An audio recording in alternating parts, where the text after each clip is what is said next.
Hi there, Linda Artisani, Artisani Bookkeeping. So I wanted to do part 2 of my video on how to really go through your books at year end and check and look at your records and some of the things that I'm doing right now with my clients, especially if you have a bookkeeping business or if you're just a single owner operator that you're getting to year end and you're thinking maybe I should really look through my stuff and see where my books are at and maybe do a little cleanup proactively before the year ends. And it's actually a good time of the year to start to look at this stuff. I mean, you should really be looking at it all year, but if you haven't, it's a really good time to look at your records. So let me share my screen. We'll come right here, sample file. And one of the things I didn't go into last week that I really wanted to go over here is I did come through the balance sheet, and we went all through the balance sheet report last week. But something I didn't go into too much detail is accounts payable and accounts receivable. So let's just pull up an accounts payable aging report. And this is a place that you really want to look into. A lot of people kind of skip this and it just stuff stays on there and goes ongoing and ongoing year after year. And it's a place that you really want to look at and keep really up to date and clean, especially at year end. You just want to really take a look and see if this is exactly who owes you and exactly what you owe, and then it's correct. I'm laughing because this is actually something I saw this week when I worked on a company file. And we'll open up this 14 stories and see the bill. And the bill here is for outside services, and it's dated 12/11/2005. I actually saw this, and I think back to 2005 with QuickBooks. It was desktop, and it was when they just changed their whole look of their screen. Everybody was yelling about it. So I can remember that on the forum. It was a big deal because it was a big, big change. I think that's when they brought out the homepage, and people didn't like it. But anyway, so how would you get rid of this? So a vendor credit would be a great way to get rid of this. You can search and see if this is either just something old that never was paid, or perhaps, and more likely, if you search by $1,000 in the search bar, you're going to find that you had a duplicate entry and you want to remove it. So the easiest way to remove this is to just create a vendor credit. So you're just going to come up here and do a vendor credit. I actually started one here. And you want to put it towards the same exact account. So it was outside services. It was $1,000. And date it. This is an adjusting entry, so I'm going to date it 1/1/2018. And just to write off an old bill still on the books that was a duplicate transaction, you could write down the reference number, 1, 2, 3, 4, whatever it was on the actual bill. And then save and close this. So we're going to save and close it. And then now I want to show the payment on this bill, right? So this bill has now been paid by this vendor credit. So I'm just going to come over here and make a payment. Again, I want to make that probably the same date as the vendor credit, just to keep it nice and clean. And then just check off bill and payment. It's going to be a 0 transaction.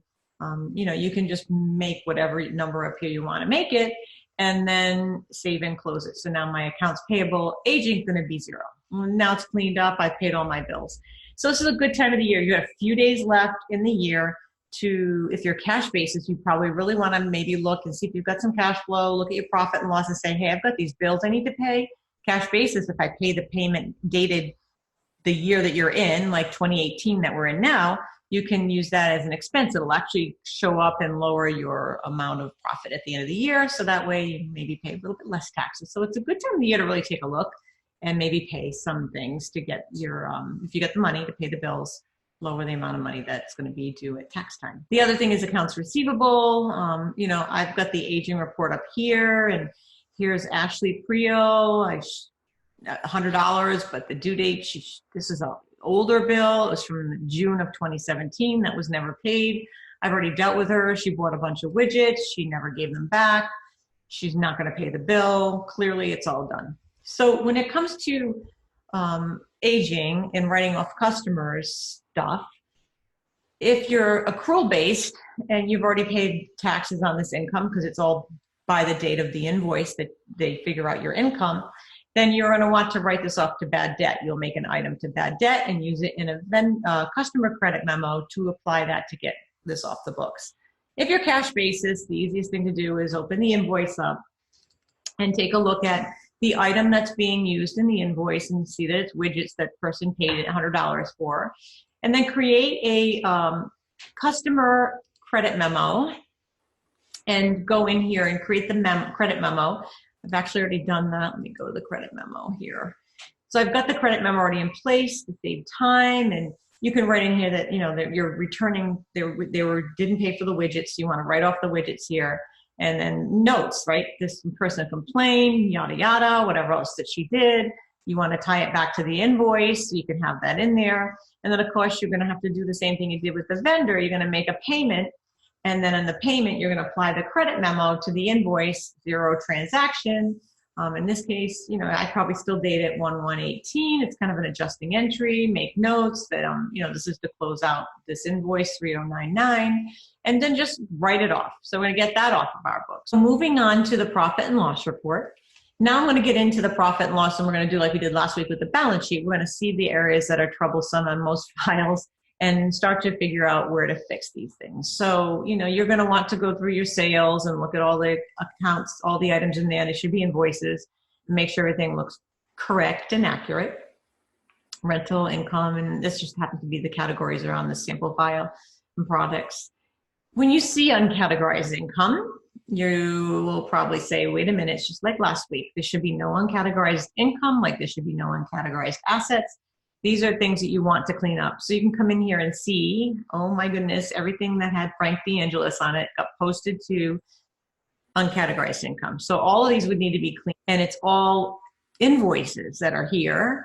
And the invoices, if this said invoice, the invoices, it might be a product or service that you didn't put a category in, and then like this one where it says rent, and it got tagged to uncategorized income.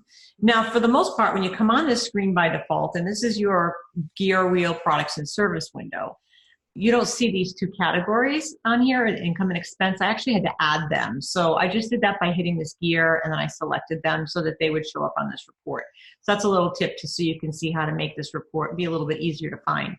And then I find this uncategorized income. I want to edit that account, and I might be able to really quickly, if it was invoice based, instead of having to go through with my reclass tool or go into each one at a time to fix it, I can come over here and just change this to my rental income account. I just type it in here and then change it. And then this little box pops up, says also update this account for historical. So you're going to want to hit that to update all of those transactions so that now that they're all on that will now be posted to the proper category. So let's go back to this profit and loss report. And as you can see, it's set to accrual basis.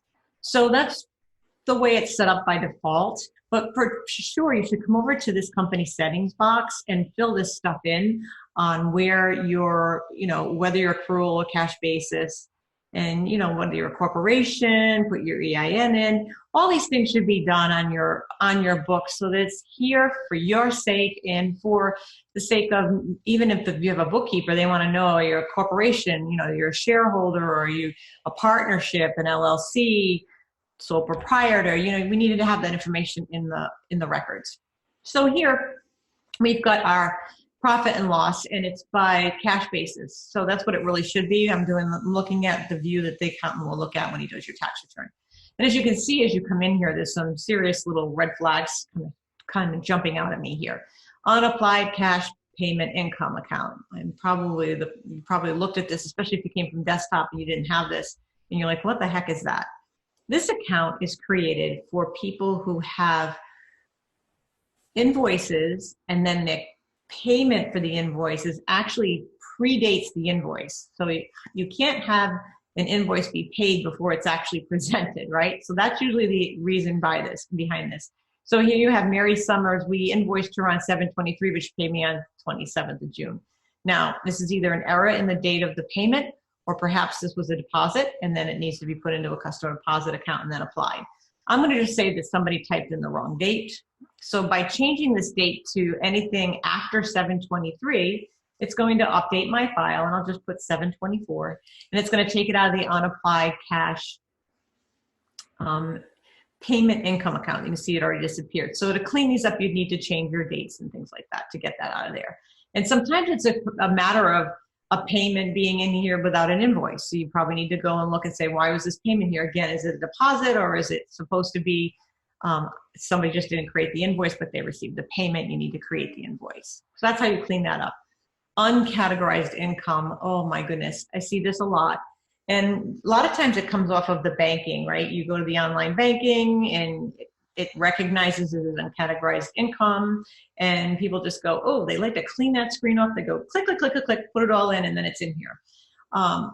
Sometimes this is caused by, so these are deposits, so this is actually something that can be just updated and changed. You could come in here and change this to the, the right account. A couple of other things you might see, anything in here, if you find the word deleted, you want to reactivate it. I don't have anything in this file, but you might see deleted. If it's deleted, maybe it's in the wrong category. You, again, need to fix the account that it goes into. Anywhere there's a negative, you really want to take a peek at that and find out why does your category have a negative. So if it's an expense account, it should have a debit balance, and if it doesn't, it's got a credit balance, and maybe there's a good reason for it. Once in a while, I had somebody the other day that had insurance, and it was actually, he had insurance for workers' comp, and something happened with an audit, and he got a bigger refund than he had at one point in the year. His refund was more than his actual bill expense for the month at the time. So he had a credit balance. It didn't end up that way at the end of the year, but depending on your cycle, it might end up happening where you've got a credit balance inside, like an insurance account. It could be for any number of reasons, but that's another reason that you might see that. Repairs and maintenance, you want to look in there. Why is there a negative? Okay, so you had somebody paid for some tires, and then somebody had a damage to an apartment and got reimbursed. Okay, that makes sense. That's why it's negative. But for the most part, you don't want to see negatives here, just like you don't want to see negatives in the up in the income. This is a discount, so that's okay. But anything up here, you don't want to see negatives. And then as you get down here, you'll see that same old thing, unapplied cash bill payment expense. Again, it's the same thing. It's somebody entered a date of a bill payment that preceded the date of the bill. Just change the dates and you'll be fine on that one.